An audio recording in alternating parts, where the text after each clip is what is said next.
میں نے اپنے بزرگوں سے سنا، حضرت مولانا محمد قاسم صاحب نانوتوی رحمۃ اللہ علیہ جو بانی ہے دارالعلوم دیوبند کے، ان کی عادت ادب بے حد تھا قلب کے اندر، ہر بھائی کا ادب۔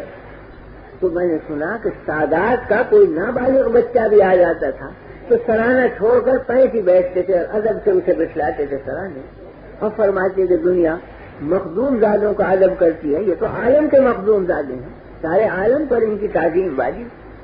تو سرانا چھوڑ دیتے تھے، پیٹ ہی بیٹھتے تھے ادب سے، حالانکہ بچہ نابالغ، فرماتے تھے مخدوم زادہ ہے، اولاد رسول۔ ایک دفعہ حضرت نانوتوی رحمت اللہ علیہ تشریف لے گئے مراد آباد اور جانا تھا آگے، تو مراد آباد میں ٹھہرے۔ مراد آباد کے لوگوں نے اصرار کیا ٹھہرانے پر، اور پروگرام میں صرف ایک دن رکھا تھا حضرت نے ٹھہرنے، آگے جانا تھا تو انکار کیا، معذرت کی، لوگ مشکل ہوئے پھر بھی معذرت کی۔ علماء کا طبقہ جمع ہو کے آیا کہ ٹھہر جائیے تو انکار کر دیا کہ نہیں ٹھہرے۔ پھر وہاں کے درویشوں کا طبقہ آیا، اصرار کیا کہ نہیں ٹھہروں گا، مجھے ضروری جانا ہے آگے۔ پھر بعد عمرا جمع ہو کے آئے تو عمرا کی تو کیا سنتے، جب علماء کی نہ سنی، نیمانا فرما مجھے عذر ہے۔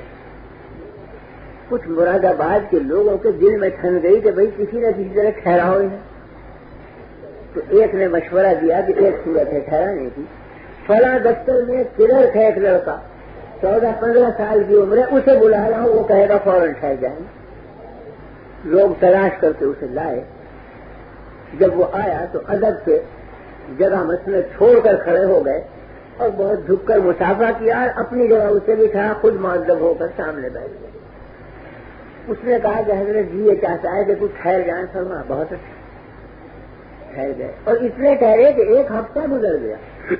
جب لوگوں نے خود کہا کہ یہ اس وقت تک نہیں واپس ہوں گے جب تک وہی لڑکا نہیں کہے گا، چنانچہ اسی کو لائے، اس نے آ کے کہا کہ حضرت اب آپ تشریف لے جا سکتے ہیں، فرما بہت اچھا، اگلے دن روانہ ہو گئے۔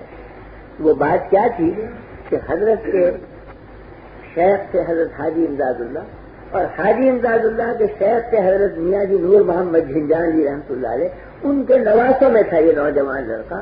تو شیخ کی نسبت کا ادب اتنا تھا کہ ان کے نواسا ہونے کی وجہ سے اس نے امر کیا تو سب دل سر تابا کھڑے ہو گئے، اور اس کے حکم کی وجہ سے وہیں رک گئے، کسی کا حکم نہیں مانا، اس کے اشارے کو مانا۔ یہ نسبت کا ادب تھا کہ یہ میرے شیخ کے نواسوں میں، شیخ اس شیخ کے نواسوں میں۔ یہ ادب جب ہوتا ہے جب اصل شیخ کا ادب دل میں ہو، تو پھر اس کے منتسبات کا ادب بھی دل میں آ جاتا ہے۔